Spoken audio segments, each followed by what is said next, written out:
en la finca. Ha sido bien complicado. eh, Nos tocó con los celulares, entonces por eso nos ven con la camarita apagada. Pero bueno, ya aquí vamos a empezar este tiempo de palabra y vamos a recibir esta palabra en nuestro corazón, en nuestra vida, y dispóngase ahí donde usted está para recibir esta palabra en esta mañana. Padre, gracias por tu palabra.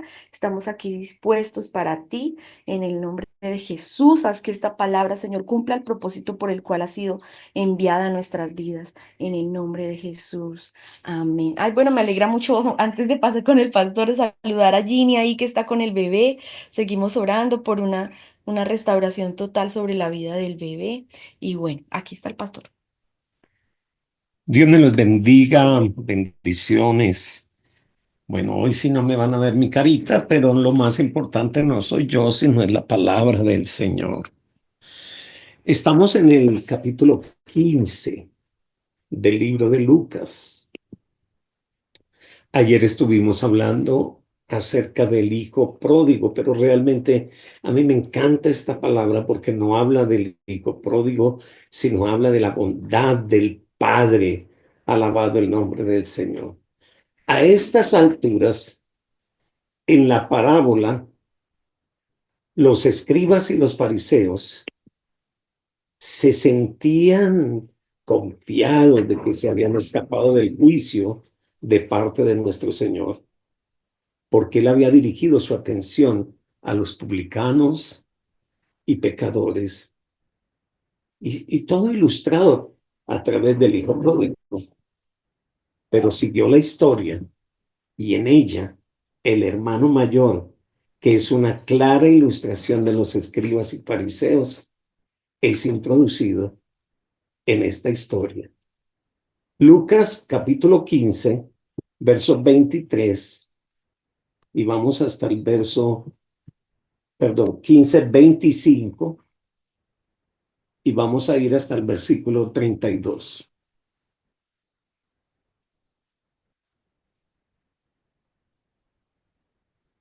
Muy bien. Mientras tanto, el hijo mayor estaba en el campo. Cuando regresó, oyó el sonido de música y baile en la casa y preguntó a uno de sus sirvientes qué pasaba. Tu hermano ha vuelto, le dijo, y tu padre mató el ternero engordado. Celebramos porque llegó a salvo. El hermano mayor se enojó y no quiso entrar. Su padre salió y le suplicó que entrara, pero él respondió, todos estos años te he trabajado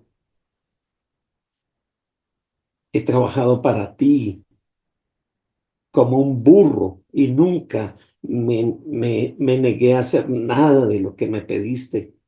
Y en todo ese tiempo no me diste ni un cabrito para festejar con mis amigos. Sin embargo, cuando este hijo tuyo regresa después de haber derrochado tu dinero en prostitutas, matas el ternero engordado para celebrar. Su padre le dijo, mira, mi querido hijo, tú siempre has estado a mi lado y todo lo que tengo es tuyo. Teníamos que celebrar. Este día es un día de felicidad, pues tu hermano estaba muerto y ha vuelto a la vida. Estaba perdido y ahora ha sido encontrado. Impresionante. Los publicanos y los pecadores eran culpables de los pecados obvios de la carne, como el hijo pródigo, ¿verdad? Se fue, derrochó, se emborrachó, se prostituyó, etcétera, etcétera. Pero los fariseos, que eran los supuestamente más santos, y escribas, eran culpables del pecado en el corazón. El hijo pródigo tenía pecado en la conducta, pero este hijo mayor tenía pecado en el corazón. Segunda de Corintios capítulo 7, versículo 1. Así que Amados, puesto que tenemos tales promesas, limpiémonos de toda contaminación de carne y de espíritu, o sea, el pecado en el corazón, perfeccionando la santidad en el temor de Dios. ¿Cuántos de nosotros posiblemente ya no cometemos pecados en la carne, pero tenemos pecado en el corazón? ¿Tendremos pecado en el corazón? Mire ahí, Mateo 23, 25 al 28. Mateo 23, 25 al 28 dice: Ay de vosotros, escribas y fariseos, hipócritas, porque limpiáis lo de afuera del vaso y del plato, pero por dentro estáis llenos de robo y de injusticia. Fariseo ciego, limpia primero lo de adentro del vaso y del plato para que también lo de afuera sea limpio. Ay de vosotros, escribas y fariseos hipócritas, porque sois semejantes a sepulcros blanqueados, que por fuera la verdad se muestran hermosos, mas por dentro están llenos de huesos de muertos y de toda inmundicia. Así también vosotros por fuera a la verdad os mostréis justos a los hombres, pero por dentro estáis llenos de hipocresía e iniquidad. La pregunta que tenemos que hacernos hoy: sí, seguramente ya no estamos pecando en la carne, ya no estamos dándole rienda suelta a nuestra carne, pero ¿cómo está el pecado en el corazón o cómo está el corazón? Tal vez nos sentimos muy justos. Debemos reconocer que el hermano mayor tenía algunas virtudes dignas de elogiar. Había trabajado arduamente. Dice que había obedecido a su padre. Nunca había traído deshonra ni a su casa ni a su ciudad, y al parecer tenía suficientes amigos como para organizar una buena fiesta.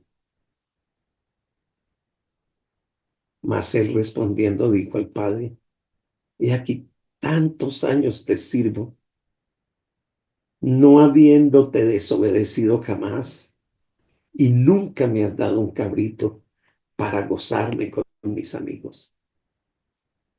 Parece haber sido un ciudadano respetable, y comparado con su hermano menor, prácticamente era un santo. Sin embargo, por importantes que sean la obediencia y la diligencia, no son la única prueba del carácter. Jesús enseñó que los dos mandamientos más grandes son el amor a Dios y el amor a los demás. Lucas capítulo 10, verso 25 al 28 dice: Lucas 10, 25, 28 dice: Y aquí un intérprete de la ley se levantó y dijo para probarle: Maestro, ¿haciendo qué cosas heredaré la vida eterna? Y él le dijo: ¿Qué está escrito en la ley? ¿Cómo lees? Aquel respondió y dijo: Pues amarás al Señor tu Dios con todo tu corazón y con toda tu alma y con todas tus fuerzas y con toda tu mente, y a tu prójimo como a ti mismo.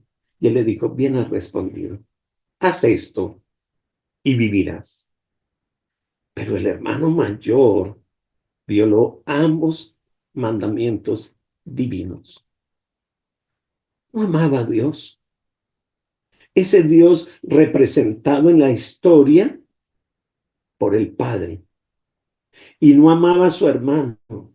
El hermano mayor no quiso perdonar a su hermano menor por haber desperdiciado la heredad de la familia y haber deshonrado a su familia. Pero tampoco quería perdonar a su padre, que con toda gracia había perdonado al joven de todos los pecados que había cometido contra el padre y que había cometido también contra la familia. Cuando se examinan los pecados del hermano mayor, se puede entender fácilmente por qué él representa a los escribas y a los fariseos. Para empezar, lo que realmente era un santurrón. Abiertamente denunció los pecados de su hermano, pero no pudo reconocer sus propios pecados. Mire ahí Lucas capítulo 18, verso 9. Mire, por favor. A unos que confiaban en sí mismos como justos y menospreciaban a los otros, dijo también esta otra parábola. Dos hombres subieron al templo a orar. Uno era fariseo y el otro era publicano. El fariseo puesto en pie oraba consigo mismo.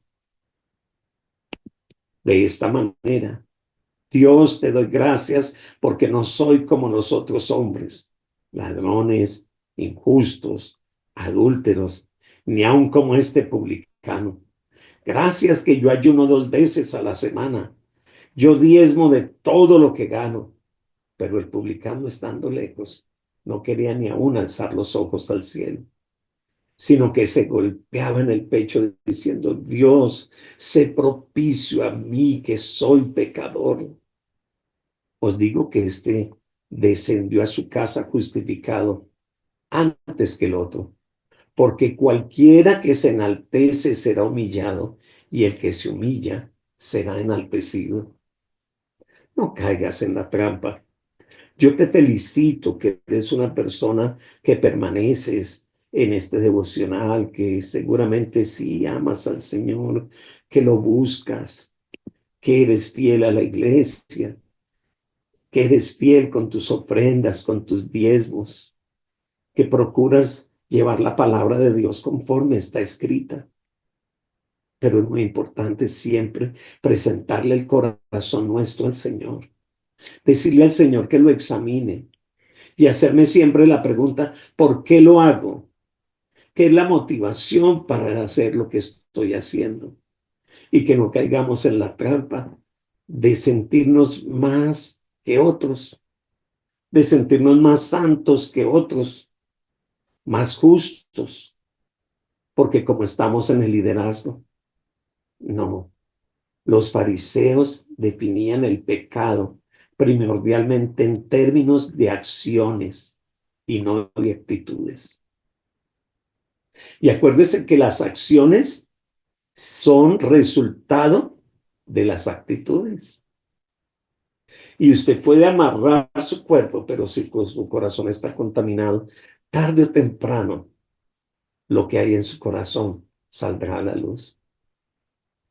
Estos fariseos dejaron a un lado por completo el sermón del monte y su énfasis en las acciones internas,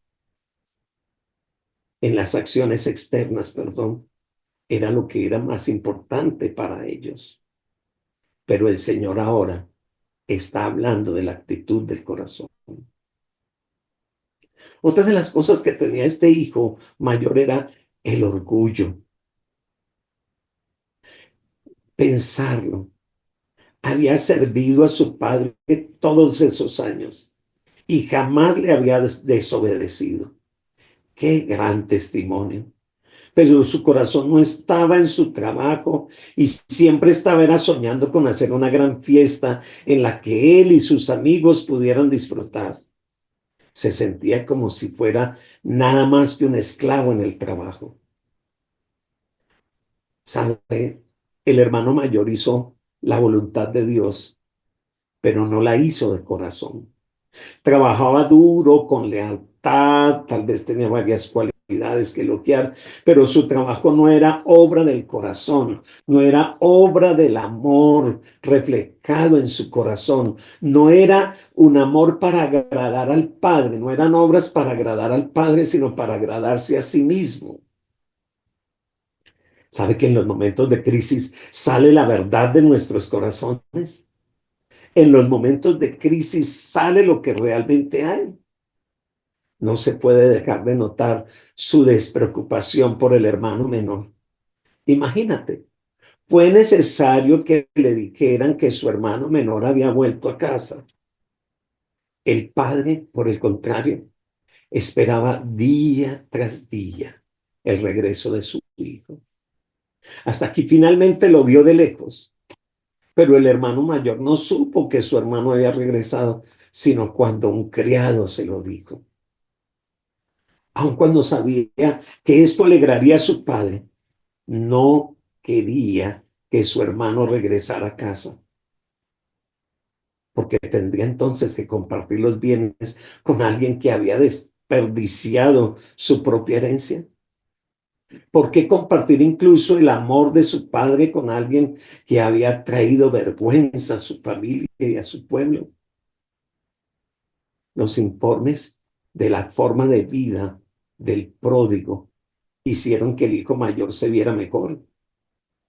Sí, él se gastó el dinero en alcohol, en prostitutas, con los amigos. Y tal vez esto haría que el padre amara más al hijo obediente. Sin duda alguna, la llegada del hijo menor fue un problema para el hijo mayor. Muchas personas hablan muy mal del hijo menor, pero hoy quiero no hablar mal del hijo mayor, sino que las parábolas tienen siempre por lo menos dos contrastes. Y aquí estamos contrastando al hijo mayor. Tal vez lo más perturbador en el hijo mayor fue su cólera feroz. Se enfureció contra su padre, se enfureció contra su hermano. ¿Sabe? Dice que ni siquiera quería entrar a casa a participar de la celebración.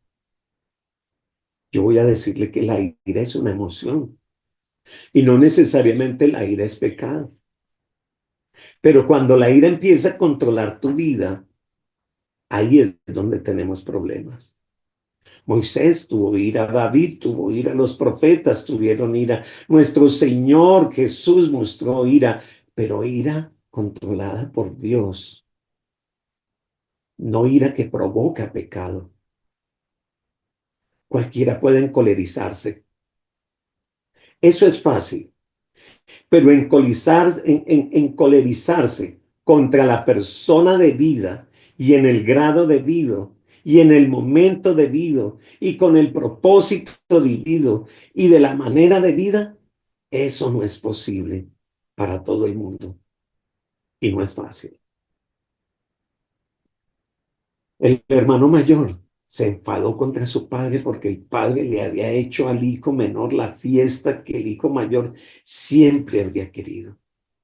Pero el padre le dice, el hijo le dice al padre, nunca me has dado ni siquiera un cabrito,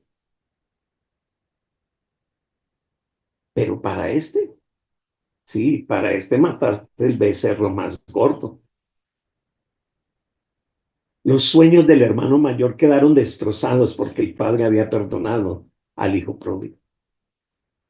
Por supuesto que el hermano mayor se enfadó porque su hermano menor estaba recibiendo toda la atención, los regalos especiales de parte de un padre.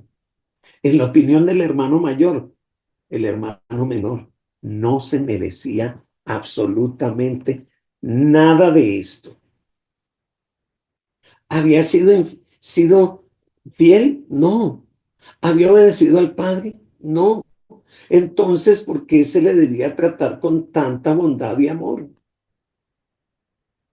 Eso pasaba con los fariseos, tenían una religión de obras, mediante sus ayunos, sus estudios, sus oraciones, sus ofrendas, sus diezmos.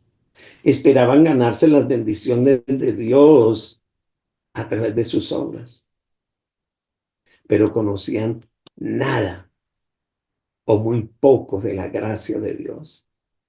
Sin embargo, no fue lo que ellos hicieron, sino lo que no hicieron, lo que los alejó de Dios. Mire, por favor, Mateo capítulo 23, versos 23 y 24.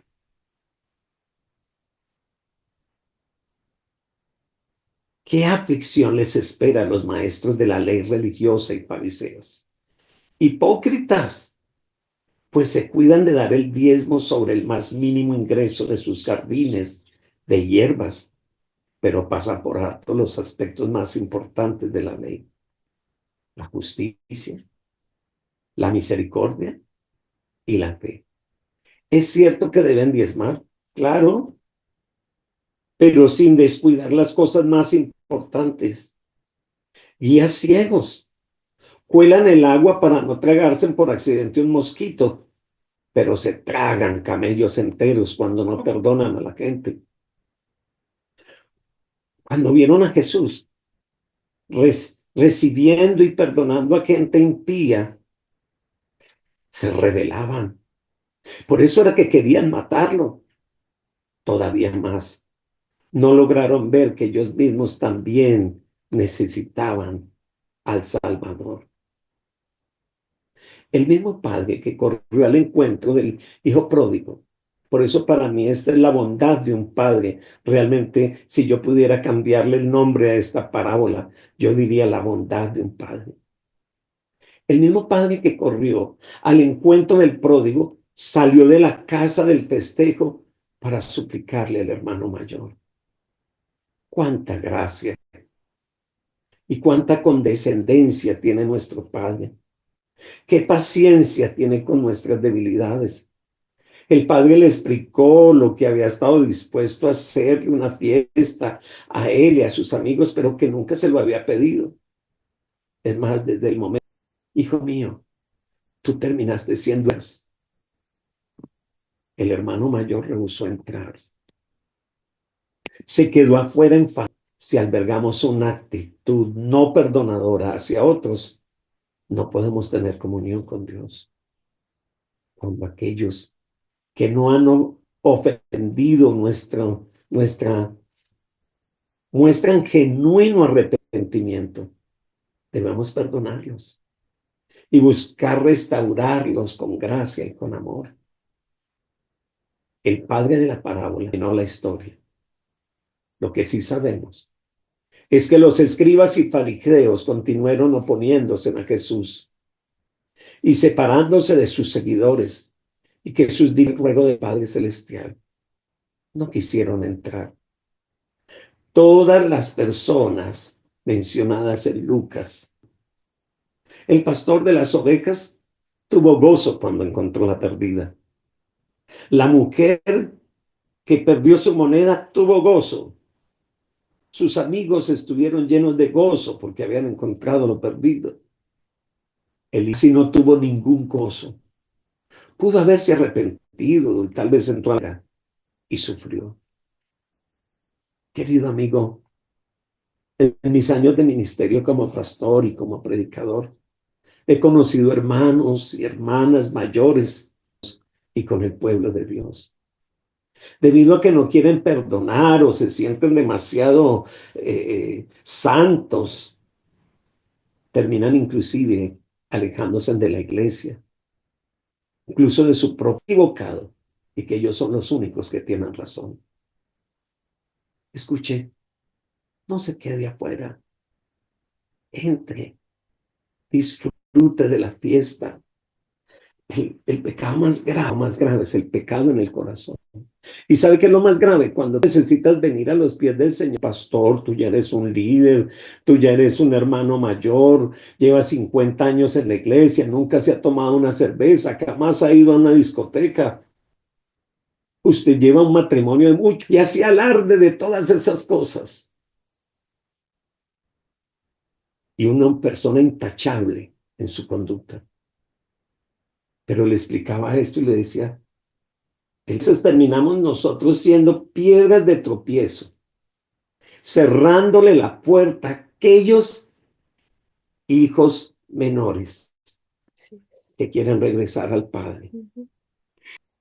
Pero si tú eres un hijo mayor, ten cuidado con lo que estás haciendo, porque si lo que estás haciendo lo estás haciendo para ti, terminarás afuera de mucho.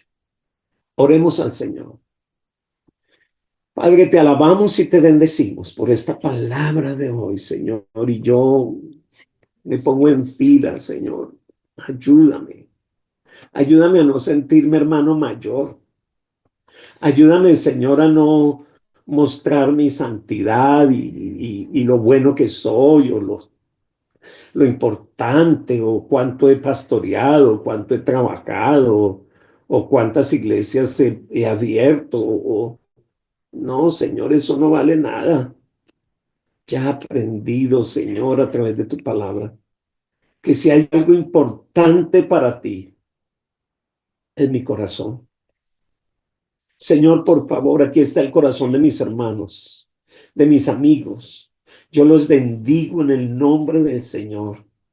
Y yo proclamo que ustedes, aunque sean hijos mayores, ustedes amarán al Señor su Dios y amarán a su prójimo como a sí mismos y mostrarán a Cristo a través de sus acciones, de sus actitudes y de la misericordia.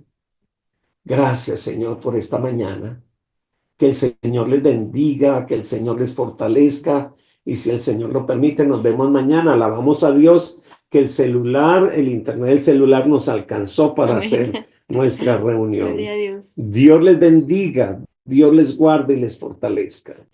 Dios les Muchas bendiga. Amén, gracias. amén. Dios Dios lo les bendiga. bendiga, pastor.